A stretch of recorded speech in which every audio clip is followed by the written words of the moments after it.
नेपाली जनताको राष्ट्रवादी भावनामा खेल्ने काम नेपालका विभिन्न कालखण्डमा नेपालका राजनीतिक पात्रहरूले गरिरहेको अवस्था छ र त्यो पात्रमध्येको सफल पात्र केपी ओली पनि हुनुहुन्छ। त्यो लड्दा पनि आफू जितिन्छ कि जितिँदैन भनेर कमरेड केपी ओलीले के अरे राजेन्द्र लिङ्गदेनलाई झापामा चाहिँ छोडेर उहाँको समर्थन पनि किन लिनु पर्यो? चुनावी तालमेल गर्नुभयो।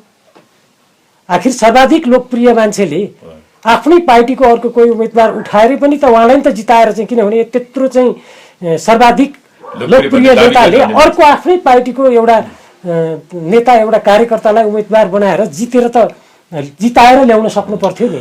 संसद चाहिँ अल्पायुमै विघटन गर्ने, संसदलाई कमजोर पार्ने खालको भूमिका हुन सक्दो रहेछ भन्ने भएर त्यो खतरा हुन सक्छ भनेर के भनियो त भन्दा संविधानमा के व्यवस्था गरियो भने अब दलहरूको अथवा संसद भनेको लोकतन्त्रलाई संस्थागत गर्ने महत्त्वपूर्ण एउटा चाहिँ ठाउँ हो, निकाय हो। त्यो चाहिँ जनताको प्रतिनिधित्व गर्ने महत्त्वपूर्ण एउटा संस्था हो। त्यो संस्थालाई कुनै एउटा व्यक्तिको सनकमा, एउटा व्यक्तिको आग्रहमा, एउटा व्यक्तिको महत्त्वाकांक्षामा त्यसलाई विघटन गर्ने अवस्था सिर्जना हुनु हुँदैन भनेर लामै छलफलपछि तपाईँहरूले अहिले पनि सुभाष नेवारले दिनुभएको अस्ति एउटा मैले अनलाइन कुनमा हेरेको थिएँ, यो अहिले शेयर भइरहेछ। सेतो पार्टीमा उहाँले अलिकति अन्तर्वार्ता दिनुभएको थियो। हो, सेतो पार्टी अहिले विपरीत बोलिरहनु भएको छ। मलाई पनि गजब लागिरहेछ कि यो के हो त भन्दा दलहरूमा रहेका आन्तरिक कमजोरीका कारणले लोकतन्त्र खतरामा नपरोस् भनेर सुविचारित ढङ्गले बहुमत प्राप्त दलकोबाट निर्वाचित प्रधानमन्त्रीले संसद विघटन गर्न नपाउने व्यवस्था राखेन। अहिले उहाँहरू भन्दै हुनुहुन्छ जनताको बहुदलीय जनवाद पक्षहरू एक ठाउँमा रे। जनताको बहुदलीय जनवादलाई खोपामा राख्ने केपी ओली कि अहिलेका हामी कार्यकर्ताहरू? केपी ओलीको पेवा होइन जनवाद, त्यो नेपालको कम्युनिस्ट आन्दोलनको मार्क्सवादमा सृजनात्मक एउटा जननेता मदन भण्डारीको उपलब्धि हो। माओवादी आन्दोलनले गणतन्त्र स्थापनाको निम्ति र लोकतन्त्रको प्राप्तिको निम्ति एउटा महत्त्वपूर्ण भूमिका निर्वाह गरेको छ। माने पनि नमाने यो स्वीकारिनुपर्छ होइन। तर पार्टीकोलाई विधिमा चलाऊ। कम्युनिस्ट पार्टी हामीले भन्दै आएका के भने एकल नेतृत्वको पार्टी होइन, व्यक्तिगत जिम्मेवारी के सामूहिक जिम्मेवारी होइन। उहाँले बनाउनु भएका मन्त्रीहरू कतिजना सक्षम भए उहाँकै टिमका, ल भनौँ न उहाँकै टिमभित्रका मान्छे कति चाहिँ सक्षम भनेर चाहिँ उहाँ जनताले त मूल्याङ्कन गरिरहेका छन् नि। म पात्रको नाम नलिउँ, मलाई त्यो आवश्यक ठान्दिनँ होइन। 2 वर्ष 3 वर्षसम्म उहाँले केही सपना बाँड्नुभयो, त्यो यथार्थपरक सपना बाँड्न सक्नु भएन। रेल कुदाउने कुरा, पानी जाने कुरा गर्नुभएको थियो। अवरोध हाम्रो अवरोधले त्यो रोकिनुपर्ने कुनै कारण छैन। पार्टीभित्रको आफ्नो पार्टीभित्रको अन्तर्विरोधलाई व्यवस्थापन गर्न उहाँले भूमिका खेल्न सक्नुहुन्न भने उहाँले नेपालको समृद्ध नेपालको चाहिँ एकदम महानायकको भूमिका खेल्न सक्नुहुन्छ भनेर अब जनताले विश्वास कसरी गर्ने? हामी कार्यकर्ताहरूले विश्वास कसरी गर्ने? उहाँलाई चाहिँ पहिले अविश्वासको प्रस्ताव दर्ता गर्न खोजेको होइन। जब उहाँले अध्यादेश जारी गर्नुभयो मनोखुसी ढङ्गले, अध्यादेश जारी भएपछिको अवस्थामा चाहिँ तयारी गरेको। उहाँले जब फिर्ता गर्छु भनेपछि दर्ता गर्दैन। तर तपाईहरुको सोच त सरकारलाई ढाल्नै पर्छ भन्ने नियत त देखियो नि त हैन? होइन, यो संसदको विघटन वर्तमान व्यवस्था र वर्तमान संविधानको अन्त्यको निम्ति गर्न खोजिएको षड्यन्त्र त होइन। मलाई त्यहाँनिर शंका छ। राजनीतिक हिसाबले शंका गर्नुपर्छ क्या। भनेको यो डिजाइन अथवा यो खेल खेलिरहँदा, यो मुभ चालिरहँदा यो कतैबाट निर्देशित छ भन्ने तपाईको आशय हो? निर्देशित जस्तो प्रधानमन्त्री 20 गते यही पुस 20 गते भारत जाँदै हुनुहुन्छ भन्ने कुरा पनि चर्चा आइरहेको छ। अहिले भ्रमणको सम्पूर्ण तयारी पूरा भयो भन्ने खबर पनि सञ्चार माध्यममा आइरहेको छ। उहाँ आफै गलततिर आउनुहुन्छ, आफै समाप्त हुनुहुन्छ। किनभने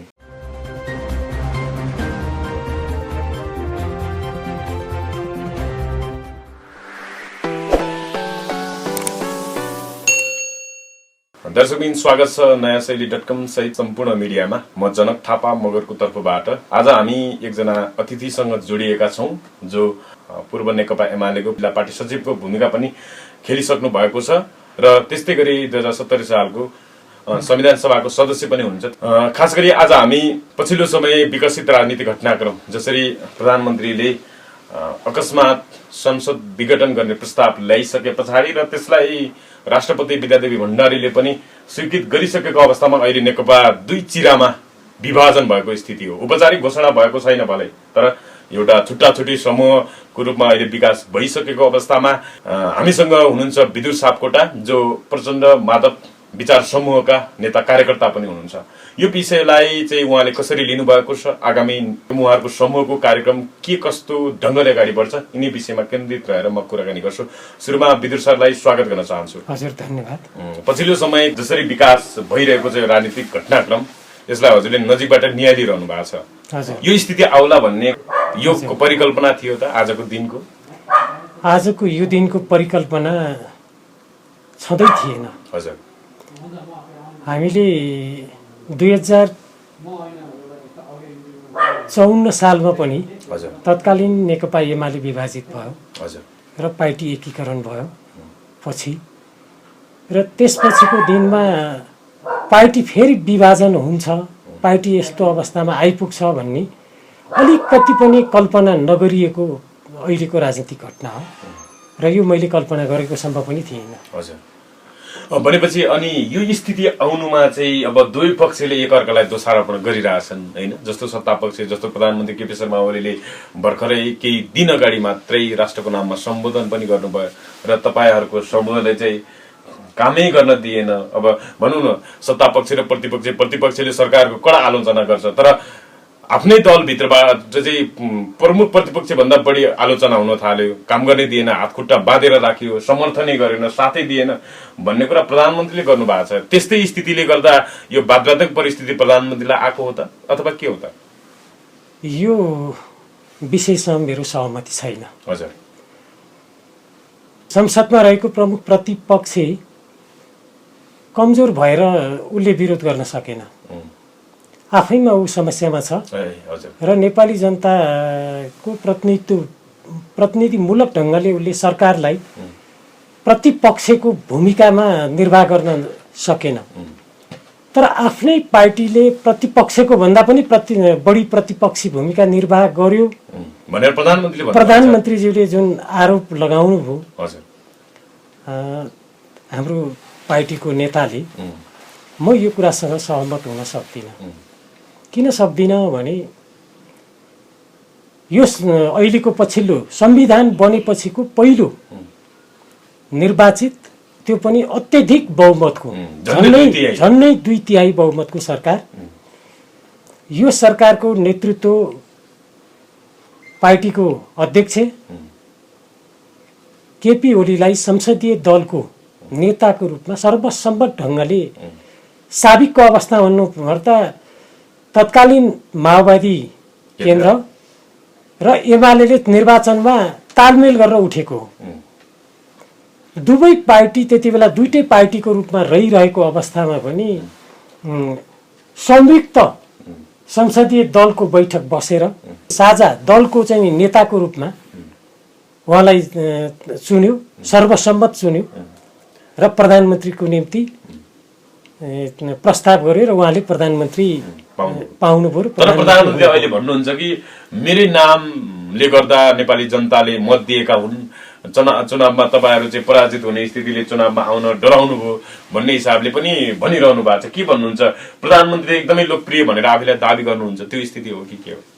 अब प्रधानमन्त्रीज्यूले आफ्नो ढङ्गले दाबी गर्नुभयो, बेग्लै कुरा हो। हजुर, तर के होइन भने यदि उहाँले त्यसो भन्नुहुन्छ भने अहिले आएर उहाँले त्यो भन्नु अत्यन्त गलत हुन्छ।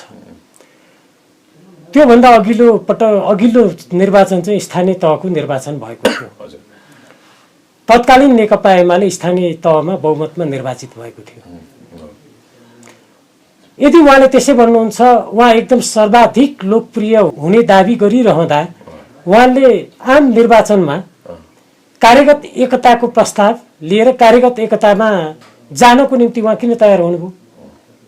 त्यसो भए बाबुसँग एकता नगरी एक्लै लडाइ नि हुन्थ्यो। एक्लै लड्नु आँट गर्नु पर्थ्यो नि त। त्यो एक्लै किन लडिएन? त्यो उहाँले अहिले उहाँले त्यसो भनिरहँदा यो प्रश्न अगाडि सर्छ, सार्नु पनि पर्छ, जनताले सारेका पनि छन्। अब सर्वाधिक लोकप्रियताको कुरा म किन सहमत छैन भने उहाँ लोकप्रिय त्यति बेला उहाँले लोकप्रियता प्राप्त गर्नुभयो जति बेला भारतीय पक्षले नेपालमा नाकाबन्दी गरेको बेलामा लगत्तै भएको थियो र उहाँले त्यसमा अडान राख्नुभयो भन्ने सन्दर्भलाई जोडिएको छ। अब मेरो एउटा फरक खालको सोचाइ छ। सबैले चाहिँ म के भन्दिनँ भने उहाँले राख्नुभएको अडान बेठिक थियो म भन्दिनँ, अडान राम्रो थियो। तर के थियो भने जति बेला तत्कालीन बेलामा प्रधानमन्त्री केपी शर्मा ओली एउटा सरकारको नेतृत्व गरिरहनु भएको थियो, संयुक्त सरकारको। त्यो संयुक्त सरकारको नेतृत्व गरिरहनु भएको बेलामा सरकारमा उहाँलाई प्रधानमन्त्री पदमा प्रश्न चिन्ह उठिरहेको अवस्था थियो र प्रधानमन्त्री रहने कि नरहने भन्ने अवस्था भएपछि उहाँले अडानलाई बढी राष्ट्रवादी चरणबाट आफूलाई प्रस्तुत गर्नुभयो। भनेपछि त्यो पनि सत्ता टिकाउनलाई एउटा टुल थियो हैन त? होइन, जनताको सहानुभूति लिन र मुलुकको एउटा खालको चाहिँ सहानुभूति आफूतिर लिनको निम्ति उहाँले गर्नुभएको थियो। म यसको पुष्टि अलि पछि म गर्नेछु फेरि अहिलेको सन्दर्भमा आइपुग्दा। र त्यस बेलामा उहाँको लोकप्रियता केही बढेकै हो। तर उहाँले के बुझ्नु भएन भने नेपाली जनतामा रहेको राष्ट्रवादी भावनाको लाई उहाँले आफूप्रति आकर्षित गर्न सक्नुभयो।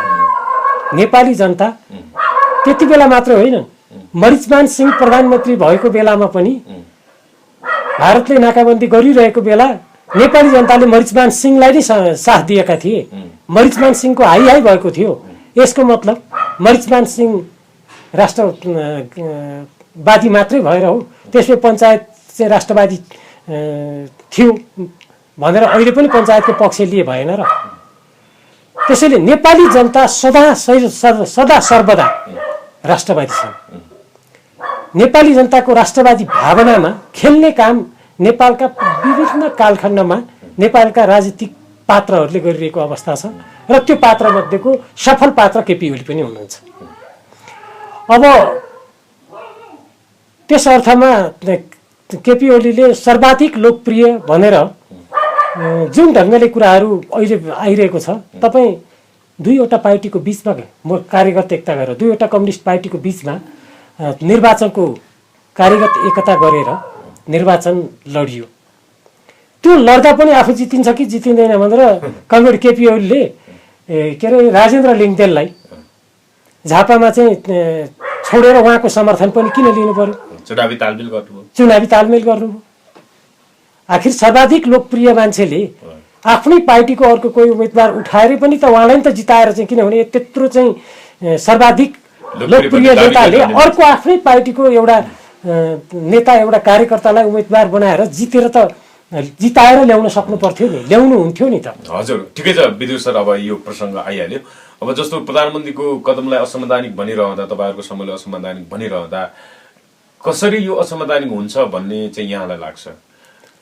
यो संविधान निर्माणको बेलादेखिको अलिकति म प्रसङ्ग लिउँ। हुन्छ। यसको राजनीतिक महत्त्वमा हेर्नुपर्छ। म कुनै टेक्निकल हिसाबले म यसको प्राविधिक रूपमा म यसको कुरा गर्न चाहन्न, राजनीतिक ढङ्गले यसको विश्लेषण गरिनुपर्छ भन्ने मेरो आफ्नो मान्यता हो। यसमा के हो भन्नुहुन्छ भने 46 सालमा हामीले के 46 सालमा आन्दोलनबाट पञ्चायतको अन्त्य गऱ्यौँ। बहुदलीय व्यवस्था, संवैधानिक राजतन्त्र सहितको बहुदलीय व्यवस्था त्यति बेला भयो, स्थापना गर्यो। त्यसको कुरा स्थापना भयो। 48 मा पहिलो आम निर्वाचन भयो। गिरिजाबाबुको नेतृत्वमा यो देशमा नेपाली काङ्ग्रेसको बहुमतको सरकार बन्यो। बहुमतको सरकार हुँदाहुँदै नीति र कार्यक्रम पास नभएपछि उहाँले संसद विघटन गर्नुभयो। मध्यावधि निर्वाचन भयो। नेकपा एमाले सबैभन्दा ठुलो दलको हिसाबले अल्पमतको सरकार बनायो। त्यो सरकारको घेराबन्दी भयो, किन त्यो स्वाभाविक थियो। सरकारको लोकप्रियता बढ्दै गएपछि विपक्षीहरूको बिचमा एउटा मोर्चाबन्दी भयो, अविश्वासको प्रस्ताव आयो। मनमोहनले त्यसको सामना गर्नुभयो। सामना गरेर संसद विघटनको सिफारिस गर्नुभयो। त्यो संसद पुनस्थापित भयो। 58 मा गएर फेरि शेरबहादुरजीले त्यही अवस्था सिर्जना गर्नुभयो। त्यो पनि के भन्छ विघटन भयो, राजाले टेक ओभर गरे त्यसपछि। अर्थात् यो अवस्था मैले भन्न खोजेको के भने संविधान निर्माण गर्नको निमित्त नेपालको राजनीतिक इतिहासलाई हेर्दा नेपालका सबै पार्टीहरू 46 देखि यता आएर हेर्नुहोस् त, अहिलेसम्म पनि कुनै पनि पार्टी विवादरहित पार्टी छैन। कुनै पनि पार्टी विभाजित नभएको अवस्थामा कुनै पनि पार्टी छैन। सबै पार्टी विभाजन हुँदै फेरि टुट्दै फेरि जुट्दै फेरि टुट्दै फेरि जुट्दैको अवस्थामा गएपछि नेपाली जनतामा राजनीतिक स्थिरताको सोच बढ्न थाल्यो। त्यो सोचले काम गरिसकेपछि जनताको राजनीतिक पार्टीहरूप्रतिको निराशा, राजनीतिक स्थायित्वको कुरो जनताको अपेक्षा चाहना, त्यो चाहनाको जगमा टेकेर राजाले टेकओभर गरे र शासन आफ्नो हातमा लिए। राजाले शासन हातमा लिएको दिन नेपाली जनता काठमाडौँभित्र 500 को जुलुस होइन 100 जनाको 50 जनाको जुलुस निस्किएन दलहरूको पक्षमा, राजाको कदमको विरुद्धमा निस्किएन। किन निस्किएन? वास्तवमा राजनीतिक दलहरूप्रतिको वितृष्णाले हो, व्यवस्थाप्रतिको वितृष्णा थिएन। राजनीतिक दलहरूको कमजोरी र का कारण यो देशमा जनतामा एक खालको ठुलो निराशा भयो र त्यो निराशाको कारण तपाईँ 5 दलले हामीले संयुक्त आन्दोलन सुरु गऱ्यौँ। रत्नपार्क केन्द्रित आन्दोलन भयो राजधानीमा, जिल्लाहरूमा सदरमुकाम केन्द्रित आन्दोलन भयो। 150 भन्दा मान्छेको जुलुस निस्कन सकेन। त्यसपछि खास गरी नेकपा माओवादी केन्द्रसँग माओवादीसँग राजनैतिक दलहरूको खास गरी शान्तिपूर्ण आन्दोलन भएका राजनैतिक दलहरू र माओवादीको बीचमा जब 12 बुँदी सहमति भयो, नेपाली जनता दुईटा चिज चाहन्थे, लोकतन्त्र र शान्ति। र लोकतन्त्रमा स्थायी सरकार र स्थायित्व, मुलुकको चाहिँ नि आर्थिक सामाजिक राजनैतिक सबै ढङ्गले समृद्धिको निम्ति भनेको राजनीतिक स्थिरता र राजनीतिक स्थायित्वको कुरो महत्त्वपूर्ण हुन्थ्यो। त्यसको निम्ति माओवादी आन्दोलन शान्ति प्रक्रियामा आउने कुराले नेपाली जनतामा उत्साह थपियो र पछि गएर चाहिँ संयुक्त जनआन्दोलन घोषणा भयो र त्यो संयुक्त जनआन्दोलनले सफलता प्राप्त गर्यो। नेपाली क्रान्ति एउटा राजनीतिक रूपमा ठुलो महत्त्वपूर्ण क्रान्ति भयो। राजतन्त्रको अन्त्य भयो। राजतन्त्रको अन्त्यपछि पहिलोपटक संविधान सभाको निर्वाचन भयो। त्यो निर्वाचनलेबाट बनेको संविधान सभाबाट संविधान नबन्दाको अवस्थामा जनतामा फेरि एक खालको निराशा उत्पन्न हुन खोज्दै थियो। तर संविधान सभाले संविधान जारी नगर्दै पहिलो संविधान सभाको अन्त्यपछि तपाईँ तुरुन्तै संविधान सभाको निर्वाचन हुन सकेन नि, हामीलाई थाहा छ नि। फेरि संविधान सभाको निर्वाचन गएर के अरे 70 मा बल्ल संविधान सभाको निर्वाचन पुनः भयो। त्यो संविधान सभाको निर्वाचनपछि संविधान जारी भयो। त्यो संविधान जारी हुने बेलाको अहिलेको संविधानमा व्यवस्था के भयो त भन्दा नेपालको राजनीतिक अस्थिरतालाई अन्त्य गर्नको निम्ति नेपालका दलहरूभित्र रहेको अन्तर्विरोधको व्यवस्थापन सही ढङ्गले नहुँदा कुनै एउटा नेताको आवेगमा उत्तेजनामा पनि राजनीतिक अस्थिरता जन्मन सक्दो रहेछ। संसद चाहिँ अल्पायुमै विघटन गर्ने, संसदलाई कमजोर पार्ने खालको भूमिका हुन सक्दो रहेछ भन्ने भएर त्यो खतरा हुन सक्छ भनेर के भनियो त भन्दा संविधानमा के व्यवस्था गरियो भने अब दलहरूको अथवा संसद भनेको लोकतन्त्रलाई संस्थागत गर्ने महत्त्वपूर्ण एउटा चाहिँ ठाउँ हो, निकाय हो। त्यो चाहिँ जनताको प्रतिनिधित्व गर्ने महत्त्वपूर्ण एउटा संस्था हो। त्यो संस्थालाई कुनै एउटा व्यक्तिको सनकमा, एउटा व्यक्तिको आग्रहमा, एउटा व्यक्तिको महत्त्वाकांक्षामा त्यसलाई विघटन गर्ने अवस्था सिर्जना हुनु हुँदैन भनेर लामै छलफलपछि तपाईहरुले अहिले पनि सुभाष नेवारले दिनुभएको अस्ति एउटा मैले अनलाइन कुनमा हेरेको थिएँ। यो अहिले शेयर भइरहेछ। सेतो पार्टीमा उहाँले अलिकति अन्तर्वार्ता दिनुभएको थियो। हो, सेतो पार्टी अहिले विपरीत बोलिरहनु भएको छ। अहिले विपरीत बोलिरहनु भएको छ। मलाई पनि गजब लागिरहेछ कि यो के हो त भन्दा दलहरुमा रहेका आन्तरिक कमजोरीका कारणले लोकतन्त्र खतरामा नपरोस् भनेर सुविचारित ढंगले बहुमत प्राप्त दलकोबाट निर्वाचित प्रधानमन्त्रीले संसद विघटन गर्न नपाउने व्यवस्था राखेन। कुनै पनि दलले बहुमत नपाएको अवस्थामा र कुनै एउटा प्रधानमन्त्रीले संसदमा विश्वासको मत पटक अभ्यासमा पनि नसकेको अवस्थामा मात्रै संसद विघटन गरेर राजनीतिक स्थायित्वको निम्ति संसद विघटन गरेर तत्काल निर्वाचनमा जान पाउने व्यवस्था राखेको। तर बहुमत प्राप्त भएको अवस्थामा नेकपा फुटिसकेको स्थिति थिएन। नेकपा फुटिसकेको स्थिति थिएन। झन्डै दुई तिहाईकै मत भएको अवस्थामा प्रधानमन्त्री संसद विघटन गर्नु। अब गर्दा उहाँले के भन्नुभयो त भन्दा म घेराबन्दीमा परे। यो गजब कुरा। घेराबन्दीमा पार्नु भयो तपाईहरुको सम्बन्ध सहयोग साथ दिया हो त। यस्तो घेराबन्दीमा अहिले तपाईले एउटा प्रसंग उठाउनु भएको छ नि, प्रश्नको क्रममा हजुर के अरे उहाँलाई काम गर्नै दिएन। प्रतिपक्षीको भन्दा पनि प्रतिपक्षी बढी भूमिका आफ्नो पार्टीबाट भयो। उहाँलाई 2 वर्षसम्म कसैले घेराबन्दी गरेन। 3 वर्षसम्म पनि कसैले घेराबन्दी गरेन। उहाँले पार्टी एकताको बेलामा अदृश्य पर्दाभित्र पुष्पकमल दाहाल र प्रचण्ड र केपी ओलीले त सम्झौता त गर्नु भएकै रहेछ त। पछि पो खुल्यो त्यो कुरा। त्यो पछि पो खोल्यो उहाँले। ल के अरे आधी 2.5 वर्ष 2.5 वर्षको चाहिँ पालो पालो प्रधानमन्त्री चलाउने भनेर त उहाँले भन्नुभएकै सम्झौता भएकै हो। पार्टी एकीकरणको बेला पनि पार्टीको चाहिँ सञ्चालन पनि आलो पालो ढङ्गले गर्ने भनेर उहाँले चाहिँ सहमति गर्नुभयो। त्यो सहमति गरेको कुरो त छर्लङ्ग आयो नि त। म त तपाईँहरूले भन्नुहुन्छ भने म सुरुमा पार्टी एकता भइरहँदाखेरि म पार्टी एकताको विपक्षमा, म कम्युनिस्ट आन्दोलनको एकीकरणको विपक्षमा होइन। त्यति बेलाको अवस्थामा साबिक एमाले र साबिक नेकपा माओवादी केन्द्रको एकीकरणको चाहिँ यस्तो के भन्छ नि नाटकीय ढङ्गले भयो नि।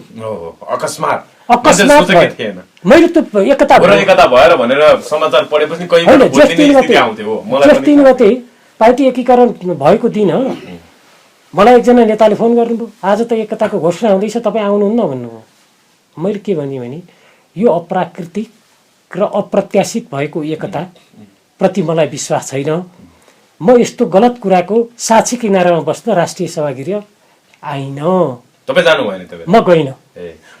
किन गइन? सिद्धान्तहरु हजुर सबै फरक थिए, पदको लागि मात्रै बार्गेनिङ थियो, एकता भयो जस्तो भयो। त्यति बेला के हो भने मूल कुरा राजनीतिक एजेन्डामा सहमति मतलब छलफल भएन।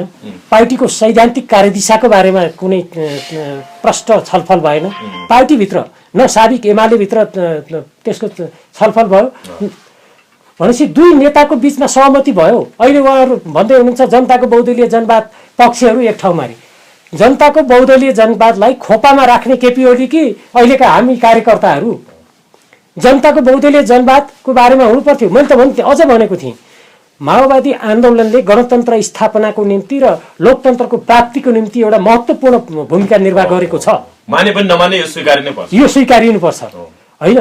तर माओवादी आन्दोलनमा रहेका माओवादीहरू नेकपा माओवादी त्यति बेला तत्कालीन नेकपा माओवादी शान्तिपूर्ण राजनीतिक प्रक्रियामा आएर जब यो तहसम्म आइपुग्दासम्मको आन्तरिक समीक्षा गरेर उहाँहरूले आफ्नो पार्टीको समीक्षामा उपलब्धि र कमी कमजोरीको बारेमा छलफल गर्नु पर्दैन थियो। अनि अहिले आएर केपीओलीले 17,000 मान्छे मारेर प्रचण्डजी तपाईँ किन आउनुभएको, तपाईँ के नियत रहेछ त देखिँदैछ नि। 17,000 मान्छे मरेको कुरो केपीओलीलाई थाहा थिएन, एकीकरण गर्दा थाहा थिएन। अनि जनताको बहुदलीय जनवाद चाहिँ त्यति बेला थाहा थिएन उहाँलाई। अनि अहिले आएर पार्टीको कार्यकर्ताहरूलाई भ्रममा पार्न यो अराजनैतिक कुरो, यो अहिले उठाउनुको कुनै मानेमा तुक छैन। भनेपछि जब त केपी ओलीले गोजीमा लिएर हिँड्या जस्तो केपी ओलीको पेवा होइन जनवाद, त्यो नेपालको कम्युनिस्ट आन्दोलनको मार्क्सवादमा सृजनात्मक एउटा जननेता मदन भण्डारीको उपलब्धि हो, जसले नेपालको कम्युनिस्ट आन्दोलनलाई लोकतान्त्रिकरणको बाटोमा अगाडि बढायो। त्यो लोकतान्त्रिकरणको बाटोमा अगाडि बढाउने कुरालाई अहिले केपी ओलीको खल्तीको खाजा होइन, त्यो अप्ठ्यारो पर्दा भोग लाग्दा सट्टै निकाल्ने, भोग लाग्यो भने खर्क निकाल्दै मकै खाने। यसको तुक छैन, यो तुक छैन, यो तुक छैन। किन छैन भने नि यस अर्थमा छैन भन्छु म। नेपालको कम्युनिस्ट आन्दोलनको एकीकरण आवश्यकता हो, आवश्यकता थियो, आवश्यकता हो र यसलाई निरन्तरता दिनु अहिलेको दायित्व हो। तर केपी ओली अध्यक्ष, पार्टीको केपी ओली अध्यक्ष आफै पार्टीभित्र चाहिँ घेराबन्दी भयो भन्दा पदको लोभ गरे रे। पुष्पकमल दाहालले प्रचण्डले चाहिँ पदको लोभ, माधव नेपाल भने 15 वर्ष पार्टी महासचिव हुने, फेरि पनि पद चाहिने, यस्तै कुरा गर्नु। अर्को कुरा प्रचण्डले त उहाँले 5 वर्ष चलाउनु भने हो नि त, त्यो सहमति हुँदा होइन। त्यति मात्र होइन, माधव कुमार नेपालले नि भन्नुभएको के हो र, पार्टीकोलाई विधिमा चलाऊ। कम्युनिस्ट पार्टी हामीले भन्दै आएका के भने एकल नेतृत्वको पार्टी होइन, व्यक्तिगत जिम्मेवारी के सामूहिक जिम्मेवारी, व्यक्तिगत दायित्वको आधारमा सामूहिक जिम्मेवारीमा चल्ने पार्टी हो।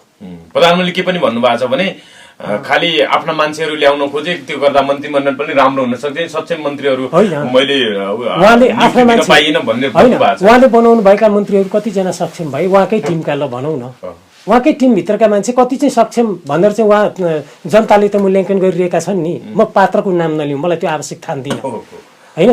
2 वर्ष 3 वर्षसम्म नेपालमा समाजवाद उन्मुख समृद्धिको निम्ति सरकारले लागेका कार्यक्रम कुन खर्र उहाँले पाठ गरेर 10 वटा पुर्याउनुहोस् न। केही गर्नु भएको छैन उहाँले त्यसको लागि अहिलेसम्म। उहाँले उहाँले केही सपना बाँड्नुभयो, त्यो यथार्थपरक सपना बाँड्न सक्नु भएन। रेल कुदाउने कुरा, पानी जाने कुरा गर्नुभएको होइन, रेल ल्याउने कुरा योजनामै हुनुहुन्थ्यो कि हजुरले अवरोध? अवरोध, हाम्रो अवरोधले त्यो रोकिनुपर्ने कुनै कारण छैन, अथवा माधव नेपाल प्रचण्डहरूको अवरोधले रोकिएको होइन। त्यो उहाँले आफ्नो कमजोरीलाई ढाक्न अरूलाई दोष लाउनु भएको मात्रै। मैले भन्न खोजेको यसमा के हो भने यो राजनीतिक कुरो भएन। अहिलेको सन्दर्भमा हामीले चाहेको के भन्दा लोकतान्त्रिक गणतन्त्रको मूल संस्थागत गर्ने कुरो के हो भन्दा संविधान हो। त्यो संविधानलाई घुमाउनु ढङ्गले हत्या गर्ने षड्यन्त्रभित्र उहाँ पर्नुभयो, वा आफै षड्यन्त्रमा सहभागी हुनुहुन्छ, यो प्रश्न अहिलेको गम्भीर प्रश्न हो।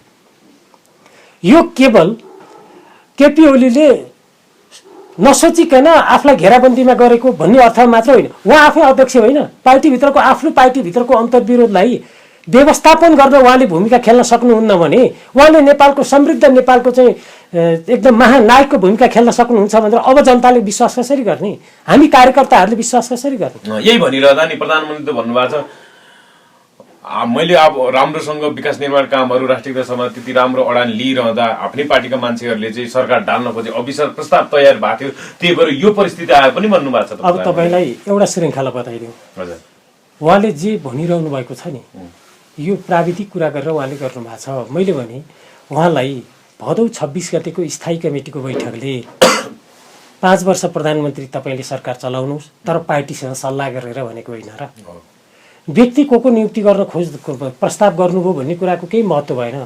तर उहाँले त्यो सहमति भएको 2 दिन पनि नबित्दै, स्थायी कमिटीको निर्णय भएको 2 दिन पनि नबित्दै आफ्नो इच्छाअनुसार राजदूत नियुक्ति गर्ने, आफ्नो इच्छाअनुसार मन्त्रीमण्डलमा हेरफेर गर्ने काम त गर्नुभयो नि। उहाँले सल्लाह गर्दा के नेकपा बाहिरका मान्छे, नेपाली काङ्ग्रेसका कोही के अरे संसद सदस्यलाई चाहिँ मन्त्री बनाऊ भनेको थियो र? नेकपा भित्रैको मान्छेलाई मन्त्री बनाउन प्रस्ताव हुन्थ्यो होला नि त? आउनुमा प्रधानमन्त्रीको स्वेच्छाचारी घमण्डीपन अथवा भनौँ त्यो स्थितिले गर्दा उहाँको स्वेच्छाचारिता हो। अब उहाँ मतलब जस्तो पुष्पकमल दाहाल प्रचण्ड र माधव नेपालले घेराबन्दी गरेर काम गर्नै दिनु भएन भन्ने कुरा को कुनै अर्थ राख्दैन। अर्को तपाईँले यहाँ प्रश्न भनिहाल्नुभयो, प्रसङ्ग उठाउनुभयो, अविश्वासको प्रस्ताव कति बेला तयार भएको? अघिल्लो पटक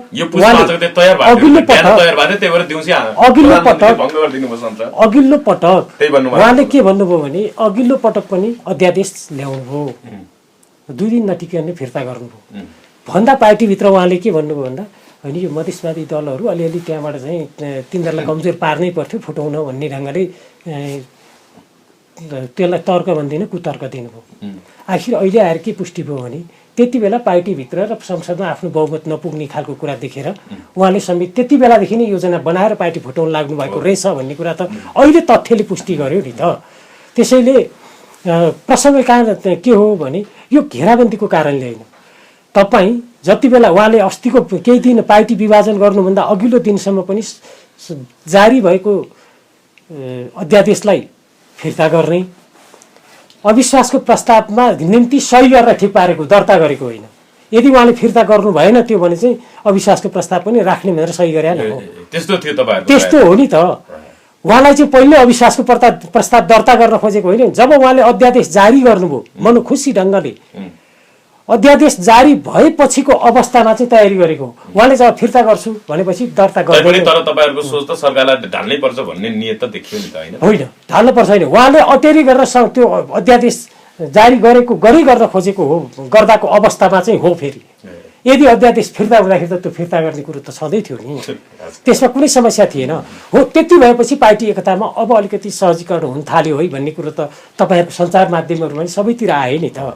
यो विषय हो। त्यसो अर्थमा के हो भने उहाँको दृष्टिकोणमा रहेको भ्रम के हो त भन्दा उहाँ अहिले संसद विघटन गरेर राजनीतिक स्थायित्वको जनताको अपेक्षा मुलुकको भावनालाई उहाँले प्रतिनिधित्व गर्नुभएको छ र मानुसलाई एकछिन घेराबन्दी नै भयो अरे। उहाँले आफ्नै संसदीय दलभित्र फेस गर्न प्रयत्न गर्नु भएन नि त।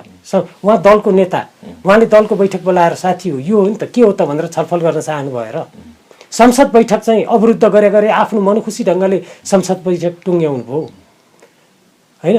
अब घेराबन्दी गर्दा मान्नुस् एकछिनलाई ल, यत्रो वर्ष आन्दोलनमा त्याग गरेर आएको 14 वर्ष जेल बसेर आउनुभएको एउटा चाहिँ कम्युनिस्ट आन्दोलनभित्रको मान्छेले भयो अन्त साथीहरूले साह्रै गर्नुभयो यो पार्टीको निम्ति मुलुकको निम्ति मैले एकचोटि प्रधानमन्त्री छोडिदिएँ नि त अब भन्या भए नि त हुन्थ्यो नि त तर उहाँलाई प्रधानमन्त्री छोड भन्या चाहिँ थिएन क्या पार्टी अध्यक्ष छोड्नुहोस् भन्या पनि थिएन मात्र के हो भने पार्टीभित्रको सल्लाहबाट चाहिँ चल्नुहोस् सामूहिक निर्णयबाट चलौँ भन्ने कुरा हो सामूहिक निर्णयबाट चल्न उहाँलाई किन अप्ठ्यारो पर्ने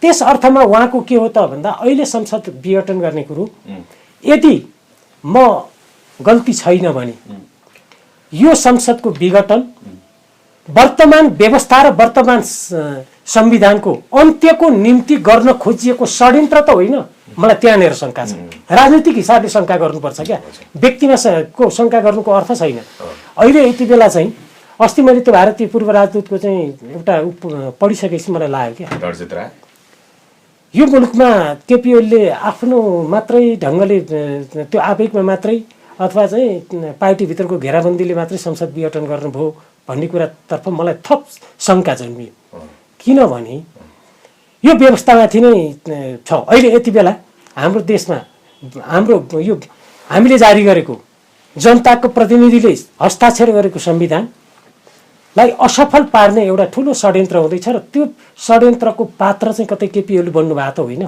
भनेको यो डिजाइन अथवा यो खेल खेलिरहँदा यो मुभ चालिरहँदा यो कतैबाट निर्देशित छ भन्ने तपाईँको आशय हो निर्देशित जस्तो प्रधानमन्त्री 20 गते यही पुस 20 गते भारत जाँदै हुनुहुन्छ भन्ने कुरा पनि चर्चा आइरहेको छ अहिले भ्रमणको सम्पूर्ण तयारी पुरा भयो भन्ने खबर पनि सञ्चार माध्यममा आइरहेको छ के भन्छ के रे स्याल करायो कुखुरा पनि हरायो र हो कि साँच्चै त्यसभित्र चाहिँ केही तथ्य छन् भन्ने कुरा चाहिँ अब धेरै अध्ययनको विषय भयो नेपाली राजनीतिमा राजनीतिका विद्यार्थीहरूले गम्भीर भएर अध्ययन गर्नु पर्यो एकदमै ठुलो राष्ट्रवादी नेता अथवा भनेर एक ढङ्गले चिनिनु भएको थियो अहिले त्यो राष्ट्रवादको परिभाषा नि केवल भारत सँगका कतिपय कुराको अडान या उसले मात्रै राष्ट्रवादको कुरा जोडिँदैन निर्धारण गर्दैन तपाईँ भारतसँग युद्ध गर्न नै नसक्ने हामी सक्दैनौँ युद्ध गर्नु पनि हुँदैन अथवा भारतसँग मात्र होइन कुनै पनि मुलुकसँग हामी युद्धबाट अगाडि बढ्न सक्दैनौँ र चाहँदैनौँ हो त के भन्दा यसका सबै कुरा कूटनैतिक सम्बन्धको आधारमा निर्धारण गर्छ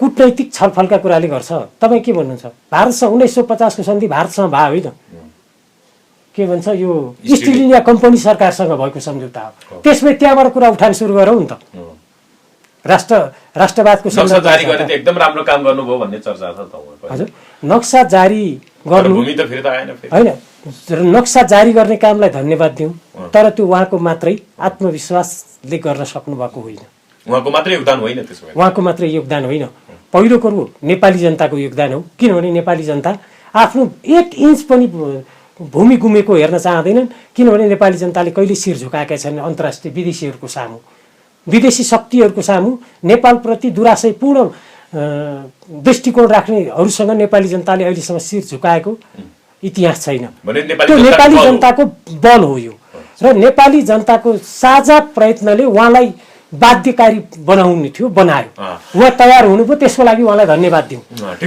तर त्यो नक्सा छापिसकेपछिको उहाँको भूमिका र अहिले आएर उहाँले जुन उहाँको भूमिकामा हुनुहुन्छ जोसँग जुन वार्ता गर्दै होइन चिनिया पक्ष नेपालमा चाहिँ स्थिर शान्ति चाहन्थ्यो र पार्टी चाहिँ कम्युनिस्ट नेकपा विभाजित नहोस् भन्ने चाहन्थ्यो भन्ने र त्यो चाहने कुरा उहाँलाई मन परेन त्यसपछि उहाँ भारतसँग अलि नजिक हुनुभयो भन्ने पूर्व राजदूतको भनाइमा सत्यता रञ्जित रायले जो भनिरहेछन् यो भनाइ प्रति हिजो उहाँको राष्ट्रवाद र आज उहाँको त्यो देखिएको कुरा त्यो सत्य हो यदि सत्य हो भने मैले अहिले के भने यो व्यवस्था यो संविधानलाई नै समाप्त पार्ने हिसाबले चालिएको कदम त होइन अब प्रश्न यहाँबाट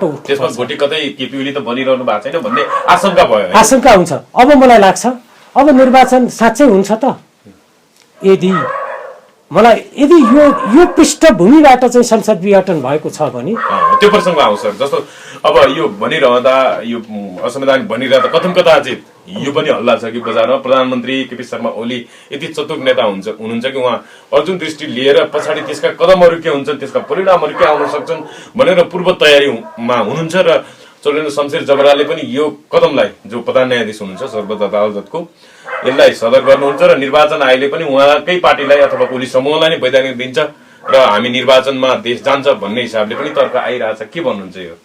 यस्तो त्यो परिस्थिति आउला होइन। अब यो सेटिङ भनेर खुब अहिले उहाँको कार्यकर्ता, उहाँसँग नजिक रहेका कार्यकर्ता नेताहरूले भन्नुहुन्छ कि प्रधानमन्त्री बाहिर भाषण गर्नु त गाह्रो हुन्छ यस्तो विषय, उहाँहरूले कार्यकर्ता तहमा प्रचार गर्ने क्रममा किन आफूतिर आकर्षित गर्ने वा सन्दर्भमा चाहिँ म आजै पनि 2-4 केही साथीहरूसँग 10-20 का पार्टीकै भनौँ साबिक एमालेसँग सम्बद्ध रहनुभएका साथीहरूसँग पनि बसेँ। होइन सबै सेटिङ छ अरे, अब पार्टीको चुनाव चिन्ह पनि उतै केपी ओलीकै हुन्छ अरे, सेटिङै छ अरे नि त। दिनेश थपलिया त टक्कै चाहिँ त्यही सेटिङमध्येको एकजना प्रमुख निर्वाचन आयुक्त त त्यही हुनुहुन्छ अरे। चोलेन्द्रसँग पनि त्यो संवैधानिक परिषदको बैठकमा चाहिँ यी सहमति सेटिङ मिलाएरै गरे अरे। सेटिङ मैले अघि भने नि, यदि यो सेटिङ व्यवस्थालाई र संविधानलाई समाप्त पार्ने हिसाबले सेटिङ हो भने चोलेन्द्र शमशेरले त्यही निर्णयमा पुग्न नि सक्नु होला, दिनेश थपलिया पनि पुग्न सक्नु होला। तर जनताको बलिदानी पूर्ण आन्दोलनबाट प्राप्त भएको लोकतान्त्रिक गणतन्त्रलाई संस्थागत गर्नुपर्छ भन्ने भावनाबाट अभिप्रेरित हो र संवैधानिक ढङ्गले निर्णय गर्ने हो भने सर्वोच्च अदालतले पनि संसद पुनर्स्थापना गर्नुपर्छ अथवा ओलीको कदमलाई बदल गर्नुपर्छ र निर्वाचन आयोगले पनि कुन हेर्ने हो। जति बेला नेकपा एमाले र नेकपा माओवादी मिलेर नेपाल कम्युनिस्ट पार्टी नेकपा बन्यो, त्यो पार्टी दर्ता हुन गयो। त्यो पार्टी दर्ता हुने बेलामा सिफारिस अथवा पठाइदिएका निर्वाचन आयोगमा दिएका केन्द्रीय कमिटीको नामावलीको आधारमा मात्रै बहुमत र अल्पमत छुट्टिन्छ। अस्ति बनाएको भजन मण्डलीबाट झन्डै 1200 बनाउनु पो, त्यसबाट चाहिँ के अर्थ हुँदैन, त्यसको कुनै अर्थ रहँदैन। त्यो अहिले प्रस्तुत गर्नेको होइन। त्यसबाट होइन कसैले अस्वीकार पनि गर्दै हुनुहुन्छ। तर यसैभित्र म के भन्छु भने नि, निर्वाचन आयोगले चाहेमा एकीकरणसँगै बनेको केन्द्रीय कमिटी जुन निर्वाचन आयोगमा बुझाइएको छ त्यो नामावलीमा नामसहितको शनाखत पनि गर्नुपर्ने आवश्यकता हुनसक्छ र त्यो शनाखत पनि गर्नुपर्छ। त्यसो हुँदा बहुमत जसको हो त्यसको पक्ष संस्थापन पक्ष हो, त्यही आधिकारिक पार्टी हुन्छ। तर कसैको इच्छा र आग्रह प्रवक्ता जस्तो प्रदीप गेवालीले अहिले भन्नुभएको छ, उहाँले त भन्नुभएको छ उहाँहरूको त्यो समूह भेला हो, कहाँ पार्टी हो उहाँको, अध्यक्ष र महासचिव नबसिकन पार्टी हुन्छ भनेर पनि भन्नुभएको छ नि। होइन, अर्को अध्यक्ष त नबसी हुन्छ, महासचिव त उतिखेर त्यो अध्यक्ष त पार्टी एकीकरणको निम्ति दुईटा पार्टीको एउटा सहमतिमा बन्यो। महासचिव उहाँहरूले त्यति बेला बनाउने कुरा नहुँदै खतरक्क चाहिँ एकातिर छिराउनु भयो। महासचिव पनि केन्द्रीय कमिटीको सदस्य सराउने, यद्यपि जिम्मेवारीको हिसाबले कामको बाँडफाँड गर्दाखेरिको पनि हो।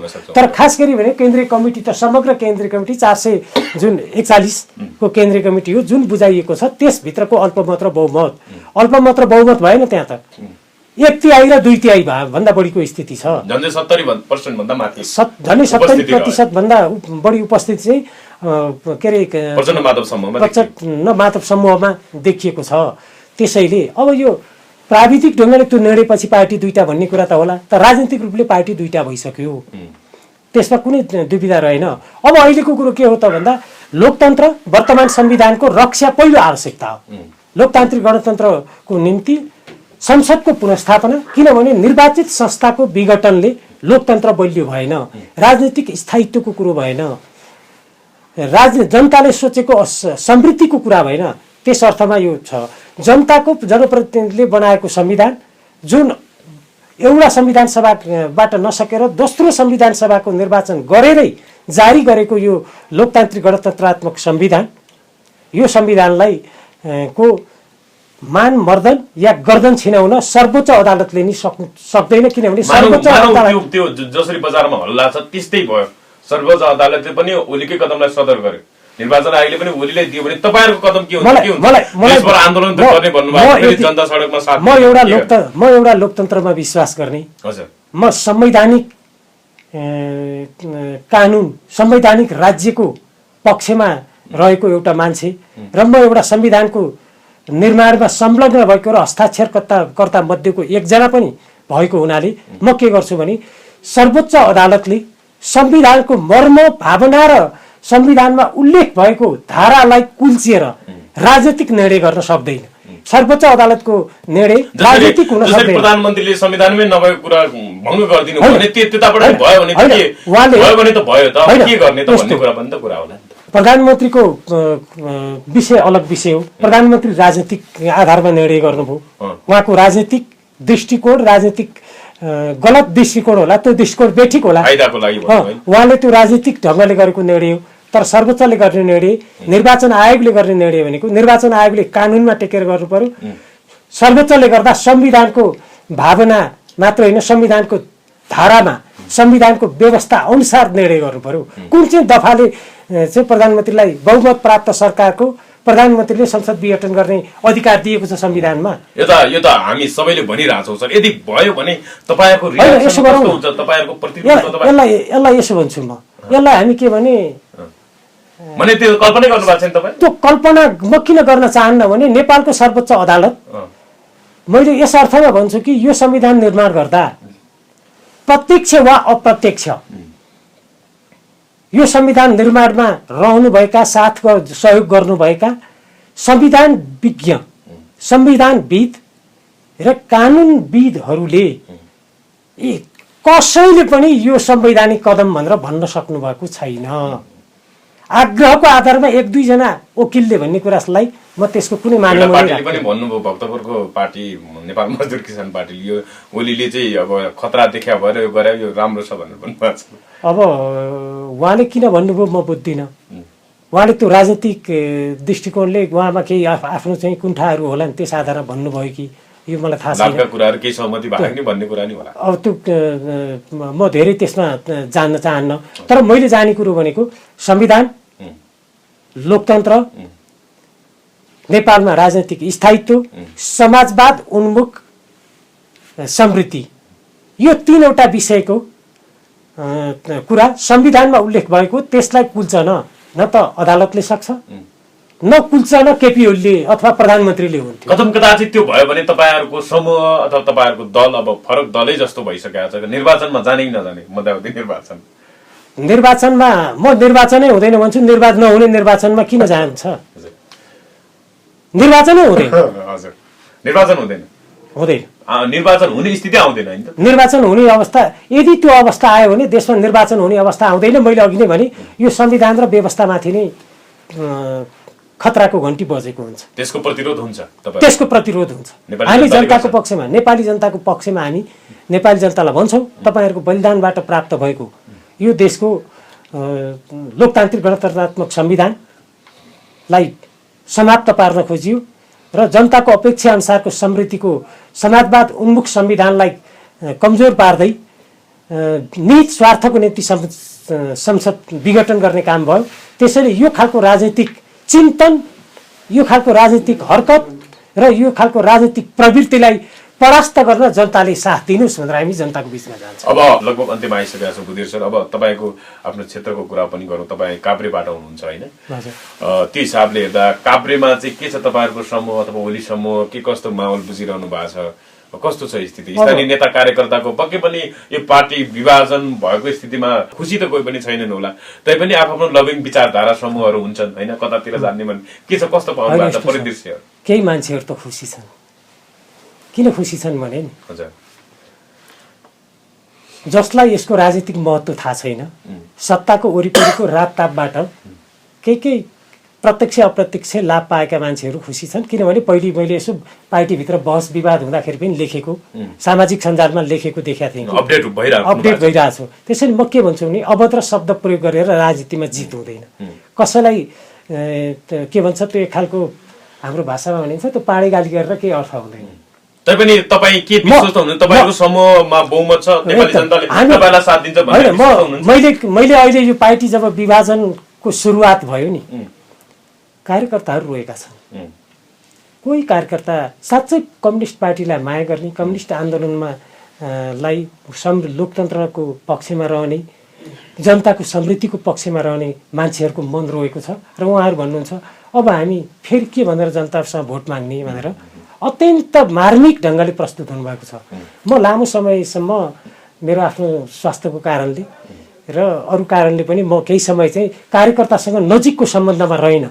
अहिले यो बिचमा अति नै भयो। अब त साँच्चै लोकतन्त्रप्रति जिम्मेवार मान्छेहरू चुप लागेर बस्नु हुँदैन भन्ने सोचका साथ केही साथीहरूसँग सम्पर्कमा रहेँ र मैले पार्टी एकताको निम्ति प्रयत्न नफुट्दै पार्टी एकताको निम्ति वातावरण बनाउन सकिन्छ भने बनाऊ भनेर कार्यकर्तालाई के भने नेताको भरमा होइन कार्यकर्ताको आधारमा पार्टी जोगिन्छ है। किन जोगिन्छ भन्दा जसले पार्टी विभाजनको निम्ति कार्यकर्तालाई उत्तेजित बनाउने ढङ्गले आइरहेका छन् ती मान्छेहरूलाई तपाईँले दुत्कार्नुहोस्। दुत्कार्नै पर्छ कार्यकर्ताले त्यसरी दुत्कार्ने हो भने नेता पनि पार्टी फुटाउन उद्यत बन्न आँट गर्दैनन्। त्यसैले नेताहरूलाई देवत्वकरण नगरौँ, नेतालाई नेताको ठाउँमा राखौँ, अपमान पनि नगरौँ कसैप्रति। सही छ भने सही भनौँ, सही छ भने गलत छ भनौँ। त्यो भन्न सक्यौँ भने कम्युनिस्ट पार्टी फुटाउने आँट गर्दैनन्। नेताहरूलाई देवत्वकरण गर्न थालेपछि नेताहरूमा दम्म बढ्छ र त्यो दम्मले दुर्घटनाको परिणाम पनि आउँछ भनेको आयो। यहाँ देवत्वकरण गर्न खोजियो, नेताहरूलाई देवत्वकरण गर्ने कुरा गर्नु भएन। मलाई मन पर्दा अच्छा खासी हुने, मन नपर्दा दिन अत्यन्त हुने। मैले भने दुधले नुहाएको नेता कोही पनि छैन होला। साँच्चै सबै ढङ्गले हेर्दा दुधले नुहाएको नेता कोही छैन। सबैको कमजोरी छ, तर जसमा रहेको कमजोरीले राष्ट्र, जनता, लोकतन्त्र र लोकतान्त्रिक संविधानलाई, गणतन्त्रलाई कमजोर पार्छ भने त्यो के मार्थ सही हुँदैन। कार्यकर्ता र जनताले यो कुरा बुझेका छन् भन्ने मलाई लाग्छ। काभ्रेको सन्दर्भ तपाईँले सोध्नुभयो। काभ्रेका जनता, मैले लामो समय पार्टीको प्रमुख भएर पनि रहेँ। म पार्टीको सचिव रहेकै बेलामा नेकपा एमाले फुट्यो, जुट्यो पनि। मलाई गर्व छ, मलाई गर्व छ। पार्टी फुट्दा र जुट्दा, पार्टी फुट्यो कम असर पर्यो, पार्टी जुट्दा पनि कुन मुहानको बाट आएको पानी भने जस्तो कुन मुहानको पानी भनेर छुट्याइएन। फरक पार्टीमा रहनुभएका साथीहरू पनि भयो। तर के रहेछ भने अहिले म यसो महसुस गर्दैछु कि विदुर सापकोटाको त गुटै रहन्छ। मैले के गरेँ भने यसो भन्छन् साथीहरू, गोकुल गुटको है यिनीहरू भन्छन्, अर्कोले भन्छ टोबार गुटको भन्छन्, अर्कोले भन्छ कसको गुटको भन्छन्। विदुर गुटको चाहिँ मान्छे छैन। तर सजिलो त भयो नि, तपाईले जता पनि जान पनि ओके। होइन, म जता पनि जान्न, म लाइपाते बन्दिनँ। मैले यो कम्युनिस्ट पार्टीमा लाग्नुको अर्थ भनेको मूलत जनताको समृद्धि र मुलुकको समृद्धिको निम्ति हो। साँचो अर्थमा लोकतन्त्र र जनताको समृद्धिको मूल कुरो हो। म 3 पटक चुनाव लडेँ, तेस्रो पटकमा जितेँ। पहिलो पटक पार्टी विभाजित थियो, त्यो बेला जितिँदैन भन्ने भएपछि कसैले रहरै गरेन। मलाई त उठ भने उठेँ, थोरै भोटले हारेँ। त्यो पनि अच्युत खरेलजी आइजिपी हुनुहुन्थ्यो। त्यो दुरुपयोग, प्रशासनको दुरुपयोग र गुण्डागर्दी 7-11वटा बुथ त कब्जा गरेको अवस्था हो। त्यति हुँदा नि 421 भोटले हारे हो। जित्ने स्थिति छ। त्यसपछि 64 को निर्वाचनमा माओवादीकोले ढाड भाग्छ भनेर कोही उठ्ने तयार नभएर म उठ्या। प्रश्न गुरु 70 को चुनाव आउने बेलामा गोकुल बास्कोटाजी सचिव हुनुहुन्थ्यो, पार्टीको प्रमुख हुनुहुन्थ्यो। क्षेत्रीय कमिटीको अध्यक्षलाई माइनुटमा क्षेत्रीय कमिटीका साथीहरूले निर्णय गरेका छ, अध्यक्ष एउटालाई गोकुलजीले प्रयोग गर्नुभयो र ल्याएर धुली खेलमा थुनेर राख्नुभयो, माइनुट लुकाइदिनु भयो। विदुर सापकोटाको क्षेत्रीय कमिटीबाट सिफारिस भएको छैन, त्यसैले प्रदीप ग्यावलीलाई काभ्रेमा ल्याएर चुनाव लडाउने भनेर निर्णय गरेर सिफारिस गर्नु। मलाई दिन खोजेकै होइन, नदिँदा नि मैले इमान्दार पार्टीको कार्यकर्ताको भूमिका खेलेँ। साँच्चै भन्नुहुन्छ भने व्यक्तिगत गुट बनाउन मैले जानिनँ, बनाइनँ। तर म के भन्छु भने म सत्यको पक्षमा, न्यायको पक्षमा, कम्युनिस्ट आन्दोलनको पक्षमा उभिएको एउटा कार्यकर्ता भएको हुनाले म नेता बन्दिनँ। म आफूलाई म कार्यकर्ता हो। मेरो अन्तिम सास रहेसम्म म इमान्दार कार्यकर्ताहरूको बिचमा प्रष्ट भन्नेछु कि आन्दोलनको पक्षमा बस्नुहोस्। साँच्चै गर्दा गरिएका राजनीतिक निर्णयहरू राष्ट्रको निम्ति उपयुक्त छन् कि छैनन्, लोकतान्त्रिक गणतन्त्रको निम्ति ठिक हुन् कि होइनन्, अहिले जनतामा बुझाएँ नि। खराबलाई बुझाउनु सट्टा जनतालाई बुझाएँ। हिजो एकीकरण गर्दा असल भएर चाहिँ नि के अरे त्यो कसैले देख्लान् कि जस्तो गरेर चाहिँ एकदम गालाएर चुचो जोडेर बस्न सक्ने, आफ्नो प्रतिकूलता अलिकति भयो भन्ने बित्तिकै अर्कालाई आरोप लगाएर चाहिँ यत्रो लोकतन्त्रमाथि चाहिँ नि धक्का दिने कुरालाई कार्यकर्ताले स्वीकार्न सक्छन्? सक्दैन। त्यसैले म इमान्दार कार्यकर्ताहरूको पङ्क्ति अहिले नेपाल कम्युनिस्ट पार्टी नेकपाको पक्षमा छ। त्यो भनेको चाहिँ त्यसको बहुमत होइन, 70% केन्द्रीय सदस्यहरू रहेको माधव नेपाल, पुष्पकमल दाहाल प्रचण्डको नेतृत्वमा रहेको पार्टी नै हो। अब निकै अन्त्यमा आइसकेका छौँ। अब अन्त्यमा भन्दै गर्दा यतिखेर त के भन्न थालिसक्यो नेपाली जनताले भने कम्युनिस्ट पार्टीले के गर्दा रहेछ, खालि टुटफुटको राजनीति गर्ने, जनतालाई झुक्याउने भनेर भनिरहँदा भर्खरै यो नेकपा बनेको त 2 वर्ष मात्रै भएको छ। पूर्व एमालेमा रहेर लामो समय काम गर्नु, 15 वर्षसम्म जिल्ला पार्टी सचिव काभ्रेको पनि रहनुभयो। त्यो हिसाबले हेर्दा कम्युनिस्ट पार्टीको कार्यकर्ता भइरहँदा र आजको स्थिति, विगतको अनुभव र अहिलेको यो सन्दर्भ जोड्दा के लाग्छ यहाँलाई? कसरी यो स्थिति सिर्जना हुन आयो होला? के कारणले कम्युनिस्टमा कमी कमजोरीहरू रहे, के लाग्छ यो अन्त्यमा भन्दा नि हजुर एउटा उत्पादन सम्बन्धले मान्छेको दिमाग पनि त्यो अनुसार प्रभावित भइरहेको हुन्छ क्या। हामी सामन्तवाद विरोधी भन्छौँ, सामन्तवादको अन्त्य भयो भन्छौँ। कम्युनिस्ट पार्टीका अहिलेका हाम्रा नेताहरू नि मध्यम किसान, उच्च मध्यम किसान र धनी किसान भन्दाको र एउटा निम्न पुँजीपति वर्गको बाट मात्रै आएका नेता हुनुहुन्छ। साँच्चै भन्नुहुन्छ नि सर्वा र श्रमजीवी वर्गको वर्गीय हिसाबले त्यो वर्गबाट आएको नेता नेतृत्वको पंक्ति कम छ। त्यो पार्टी बन्न सकेन हो। त्यो हुनाले के भयो त भन्दा चिन्तनमा उहाँहरूभित्र सामन्ती प्रवृत्ति प्रशस्त छ। अरूको अस्तित्वलाई, अरूको क्षमतालाई, अरूको पनि योग्यतालाई सम्मान गर्ने र त्यो क्षमता र सम्मानलाई पार्टीको निम्ति, समाजको निम्ति अत्यधिक रूपमा चाहिँ सँगसँगै लिएर जानुपर्छ भन्ने मनोवृत्ति नेतृत्वमा छैन, जसको कारण पटक पटक पनि कम्युनिस्ट पार्टीमा यो समस्या जन्मिएको। कम्युनिस्ट पार्टी मात्र होइन, अरू पार्टीमा पनि रह्यो। किनभने विभाजनको कालखण्ड चल्दैछ, जोडिँदैछ। अहिले पनि हेरौँ न, प्रमुख प्रतिपक्षी काङ्ग्रेसले प्रमुख प्रतिपक्षीको भूमिका किन खेल्न सकेन? त्यहीँभित्रको किचलोले होइन, त्यहाँभित्र पनि त कुनै सैद्धान्तिक किचलो हो र। त्यसैले नेपालको राजनीतिक पार्टीको नेतृत्व भनेको अहिले पनि सामन्तवादी मनोवृत्तिबाट मुक्त भएको छैन। त्यो चिन्तनको हिसाबले उहाँमा सामन्तवादी चिन्तन देखियो। किनभने अरूलाई निषेध गरेपछि, अरूलाई निषेध गरेर मात्र म एक्लो नेता हुन्छु भन्ने उहाँको जुन कल्पना हो नि, अहिले सपना अगाडि बढ्दै गयो। निर्वाचन आयोगले पनि साथ दिएन। मानव अघिकै अलिकति प्रसङ्ग जोड्दा त्यो भयो भने के केपी ओलीलाई सडकमा ल्याएर गलत्याउन तपाईँहरूको समूह सक्षम हुन्छ होला? होइन, उहाँलाई गलत तयार केही गर्नु पर्दैन। उहाँ आफै समाप्त हुनुहुन्छ। किनभने उहाँको साथमा जनता हुँदैन। किनभने उहाँले जनताको भावना विपरीत निर्णय गर्नुभएको छ। त्यसैले जनता उहाँको साथमा नभएपछि नि यो के भन्छ, मर्या बाख्रालाई उप्याले छोडे जस्तै हुन्छ। उहाँलाई त्यही कुरो गर्छ। हामीले गलत्याउनु पर्दैन, गाली गर्नु पनि पर्दैन, उहाँलाई धेरै अपमानित गर्नु पनि पर्दैन। अहिलेसम्म गर्नुभएको योगदानलाई एकदम धेरै धेरै धन्यवाद। बढार्नु पर्ने कसिङ्गर हावाले उडाइन्छ भने जस्तै हुन्छ। त्यो स्थिति आउँछ। त्यही ढङ्गले कसिङ्गरकै रूपमा मैले त्यो भाषा त प्रयोग नगरौँ। तर के भने उहाँको आफ्नै भूमिकाले राजनैतिक जीवनमा उहाँले गर्नुभएको यो सबैभन्दा ठुलो त्रुटि हो, गम्भीर गल्ती हो। र त्यो गल्ती उहाँको निम्ति नेपाली जनताले क्षम्य गर्ने छैनन् भन्ने मलाई लाग्छ। हस् विदुर, यहाँको महत्त्वपूर्ण समय र संवादका लागि धन्यवाद। अन्त्यमा केही छ नेपाली जनतालाई तपाईँले आह्वान गर्नुपर्ने? यो वर्तमान विद्यमान भन्नाले जसरी राजनीतिक सङ्कट देखा परेको छ नेपाली राजनीतिमा, के भन्नुहुन्छ नेपाली जनतालाई अन्त्यमा? नेपाली जनतालाई मेरो आग्रह यति छ, नेपाली जनताकै भावना, त्याग, योगदान, बलिदानबाट यो देशमा लोकतान्त्रिक गणतन्त्र स्थापना भयो। त्यो गणतन्त्रलाई कमजोर पार्ने भूमिका जो कोही नेताले खेलेको होस्, त्यो अहिलेको सन्दर्भमा पात्रको रूपमा केपी ओली बन्नुभयो।